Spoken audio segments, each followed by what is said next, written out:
এখন বিকেল 5টা মতো বাজে আর আমরা এখন সাজুগুজু করে বেরোচ্ছি। মায়াপুর মন্দিরের আজকে ভেতরের সমস্ত কিছু ঘুরে ঘুরে দেখব আর তার সঙ্গে তোমাদেরকেও দেখাবো। আর আমি একটা এই পিঙ্ক কালারের গোপী ড্রেসটা পরেছি। এই গোপী ড্রেসটা অবশ্য অনেকটাই পুরনো আর এটা আমি ছোটোবেলাতেই নিয়েছিলাম। তো আজকে মায়াপুরের মানে চারিদিকটা ঘুরবো, তার সাথে তোমাদেরকেও ঘোরাবো। তারপর রাধাকৃষ্ণ মন্দিরে যাব। তো সেখানে গিয়ে প্রথমে সন্ধ্যা আরতিটা দেখব। আর আজকে নাকি শুনলাম একটা বিশেষ তিথি আছে, তো আজকের দিনে নাকি সন্ধ্যা আরতিতে মানে ঠাকুরকে দর্শন করাটা নাকি খুবই শুভ। তো চলো সবটাই তোমাদের সাথে শেয়ার করব, তোমরা ভিডিওটা দেখতে থাকো আর কন্টিনিউ করো। তো মন্দিরের মধ্যে এখন ঢুকছি আর মন্দিরটা দেখো কতটা সুন্দর লাগছে।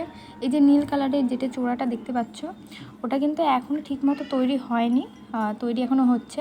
পরবর্তীকালে এখানেই নাকি ঠাকুরটাকে নিয়ে আসা হবে। আর এখনও পুরোপুরিভাবে মন্দিরটা কমপ্লিট হয়নি বলে কিন্তু মন্দিরেরই একটা পেছনের মন্দিরে ঠাকুরটাকে রাখা হয়েছে।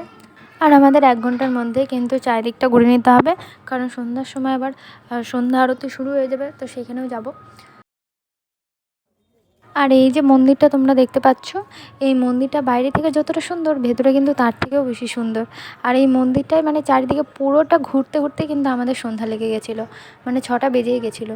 আর উপরে যে চূড়াটা দেখতে পাচ্ছ, তো সেখানে উঠতেও কিন্তু আমাদের টিকিট লেগেছিলো। আর এই মন্দিরটা রাধাকৃষ্ণ মন্দিরের ভেতরে ভিডিও করব, কিন্তু সেটা একেবারেই সম্ভব নয়, কারণ মন্দিরের অনেকটা দূর থেকে ফোন পার্স এইগুলো নিয়ে নিয়েছিল। এমনকি আমার চুলটা পর্যন্ত খোলা ছিল, তো সেটাও আমাকে বলেছিল যে মন্দিরে ঢোকার আগে চুলটা যেন আমি বেঁধে নিই। আর সন্ধ্যা আরতির সময় ভিডিও করা অ্যালাউ থাকলে তোমাদেরকে দেখাতাম, মানে কী যে সুন্দর লাগছিল যে কি বলবো, মানে ভাষা খুঁজে পাচ্ছি না আমি, এত সুন্দর দেখতে লাগছিল। আর সন্ধ্যা আরতি দেখে মন্দির থেকে বেরোতেই আমাদের 8টা বেজে গেছিলো।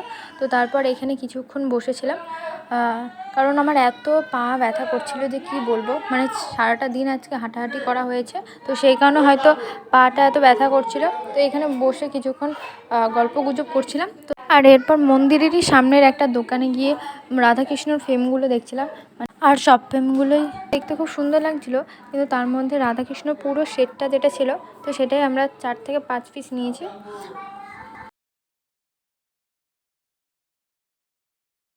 আর মন্দিরের চারিদিকে ঘুরে এসে বাইরে এসে দই ফুচকা খেয়েছিলাম। আর এছাড়াও সমস্ত দোকানে কিন্তু নিরামিষ খাবারই ছিল।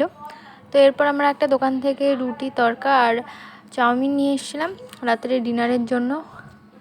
আর তড়কাটা খেতে এত বাজে ছিল যে কি বলবো, তবু ওই একটু করে খেয়ে তারপর ঘুমিয়ে পড়েছিলাম।